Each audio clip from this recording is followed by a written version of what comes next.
আজকে আমরা কি শিখবো? ডায়াগ্রামের সাহায্যে প্রেপোজিশন। এখানে তোমরা দেখো বোর্ডে যে প্রেপোজিশনগুলো দেওয়া আছে, এই প্রেপোজিশনগুলো যদি আমরা জানি তাহলে আমাদের প্রেপোজিশনের অ্যান্সার করতে সহজ হবে। আবার কোনো একটা প্লেসে যদি আমরা বর্ণনা দিতে যাই, কোনো একটা ক্লাসরুম, হ্যাঁ, তখন সেই ক্লাসরুমের বা রিডিং রুমের, হ্যাঁ, বা ডাইনিং রুমের বর্ণনা দিতে গেলে তখন এই প্রেপোজিশনগুলো আমাদের কাজে লাগবে। তাহলে আমরা প্রত্যেকে আমার সাথে তোমরা একটু প্র্যাকটিস করবা। সেটা হচ্ছে উপরের প্রেপোজিশন কয়টি? উপরের প্রেপোজিশন কয়টি? কি কি? On, over, above. বলো উপরের প্রেপোজিশন কয়টি? কি কি?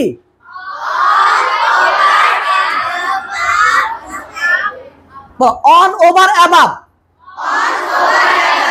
আপ, আপন। তাহলে উপরের প্রেপোজিশন কয়টা?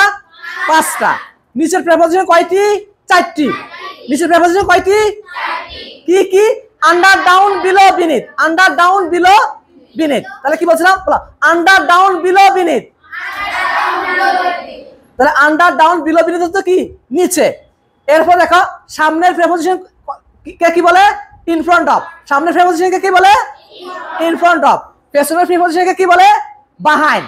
পেছনের প্রেপোজিশনকে কি বলে? বাহাইন্ড। আমরা বিহাইন্ড বলি, কিন্তু এটা শুদ্ধ উচ্চারণ হলো কি? বাহাইন্ড। ঠিক আছে। এরপরে পাশের প্রেপোজিশন কয়টি? 2টি। By, beside. By, beside. By, beside তো কি? পাশে। এরপর হচ্ছে মধ্যে হলে কি হবে? ইন। মধ্যে হলে কি হবে? ইন। আর ভিতরে হলে কি হবে? ইনসাইড। ভিতরে হলে কি হবে? ইনসাইড। এরপরে বাহির হলে কি হবে? আউট অথবা আউটসাইড। বাহির হলে আউট, বাহির হলে আউটসাইড। ঠিক আছে কিনা? এবার খেয়াল করো, আমরা যখন এই যে ক্লাসে বাইরে থেকে ভিতরে আসছি না, বাইরে থেকে ভিতরে আসছি কিনা, ক্লাসে প্রবেশ করছি কিনা, তাহলে বাইরে থেকে ভিতরে আসলে তখন আমরা প্রেপোজিশন ইউজ করতে হবে ইনটু। কি ইউজ করতে হবে? ইনটু। আবার যখন ভিতর থেকে আমাদের ক্লাস যখন শেষ হবে, যখন ভিতর থেকে আমরা বাইরে যাবো, কি হবে? Out of. কি হবে? Out of. কি হবে? Out of. তাহলে আমরা এই যে ডায়াগ্রামের মাধ্যমে আমরা যে প্রেপোজিশন শিখলাম, সেক্ষেত্রে দেখো ইন মধ্যে, ইনসাইড ভিতরে, আউট বাহিরে, আউট বাহির, আউটসাইড বাহিরে, বাই পাশে, বিসাইড পাশে। তাহলে বিসাইড হচ্ছে কি? পাশে। তাহলে beside, inside, outside. Beside, inside, outside. বিসাইডের তো পাশে, আউটসাইডের তো বাহিরে, ইনসাইডের তো কি? ভিতরে। তাহলে এই যে আমরা আজকে যে ডায়াগ্রামের মাধ্যমে যে প্রেপোজিশনগুলো দেখাইলাম, এর মাধ্যমে আমরা কিছু বাক্য তৈরি করব। খেয়াল করো, আমাদের মাথার উপরে কয়টা ফাঁকা আছে? 4টা। There are 4 fans over our head. There are 4 fans over our head. এই যে টেবিলের উপরে কি আছে? একটা বই আছে, একটা ডাস্টার আছে, একটা মার্কার আছে, একটা মোবাইল ফোন আছে। তাহলে এগুলোর ক্ষেত্রে আমরা কি ইউজ করব? অন ইউজ করব। কি ইউজ করব? অন। যখন কোনো একটা জিনিসের উপরে লেগে থাকে, হ্যাঁ, তাহলে এটা কি হবে? অন হবে। কি হবে? অন হবে।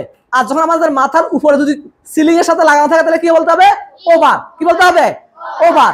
আর শূন্য থাকলে কি হবে? অ্যাবাভ। শূন্য থাকলে কি হবে? অ্যাবাভ। ঠিক আছে কিনা? তারপর হচ্ছে যেমন দেখো তোমাদের সামনে কি আছে? হোয়াইট বোর্ড আছে। কি আছে? হোয়াইট বোর্ড আছে। তাহলে there is a white board in front of us. In front of us. আমাদের সামনে কি আছে? একটা হোয়াইট বোর্ড আছে। ঠিক আছে কিনা? যেমন তোমাদের পেছনে কি আছে? একজন ক্যামেরাম্যান আছে। তাহলে কি বলবা? তাহলে কি বলতে হবে? There is a cameraman behind us. There is a cameraman behind us. আমাদের পিছনে একজন ক্যামেরাম্যান আছে। ঠিক আছে কিনা? তাহলে পেছনে হলে কি হবে? বিহাইন্ড। যেমন আমাদের পাশে কি আছে? জানালা আছে। তাহলে কি হবে? দুটো কি আছে আমাদের পাশে? পাশে কি আছে? জানালা আছে। দেয়ার আর উইন্ডোজ বিসাইড আস। দেয়ার আর উইন্ডোজ বিসাইড আস। কথা বুঝতে পারছি না? বিসাইড তো কি? পাশে। যেমন ধরো তোমাদের একজন, তুমি যেমন ওর মাঝখানে বসছে, তাহলে ওর সামনে একজন, পিছনে একজন। তো ও বলতে পারে যে Runa is in front of me. Runa আমার সামনে আছে। রিনা ইজ বিহাইন্ড মি। রিনা আমার পেছনে আছে। সীমা ইজ বিসাইড মি। সীমা আমার পাশে আছে। বুঝতে পারছো কিনা? তাহলে এই যে প্রেপোজিশনটাকে যদি আমরা ওয়ার্ড হিসেবে চিনি এবং সেগুলো যদি রিয়েলিস্টিক ভাবে বাক্যগুলো শিখি, তাহলে আমাদের পক্ষে ইংরেজি সেন্টেন্স মেক করা বা ইংরেজি কথা বলা অনেকটা কি হবে? ইজি হয়ে যাবে। কথা বুঝে আসছে কিনা? তাহলে কি বলছেন? সামনে, পেছনে, পাশে। সামনে, পেছনে, পাশে। তাহলে সামনে ইংরেজি ইন ফ্রন্ট অফ, পেছনে ইংরেজি বিহাইন্ড, আর পাশে ইংরেজি কি? বাই বা বিসাইড, বাই বা বিসাইড। তাহলে আমরা যদি এই যে আজকে যে ডায়াগ্রামের মাধ্যমে যে প্রেপোজিশনটা আমি লেখালাম, যদি আমরা এগুলা যদি বেশি করে প্র্যাকটিস করি তাহলে আমাদের পক্ষে ইংরেজিতে অনেকটা কি হবে, সহজ হয়ে যাবে। আর গ্রামারে কিন্তু তোমাদের প্রেপোজিশন আছে না? প্রেপোজিশন আছে কিনা? প্রেপোজিশন 5টা থাকে, এই 5টার ভিতরে একটা কি 2টা থাকবে এরকম প্রেপোজিশন, আর বাকিগুলো থাকবে অ্যাপ্রোপ্রিয়েট প্রেপোজিশন। বাকিগুলো কি থাকবে?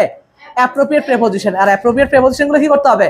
তোমাকে বেশি বেশি অর্থ সহ কি করতে হবে, মুখস্থ করতে হবে। আর এগুলো কি করতে হবে, অর্থ জানতে হবে এবং ব্যবহারটা জানতে হবে। তাহলে এই হচ্ছে আজকের মতো আমাদের ক্লাস। সবাই ভালো থাকবা।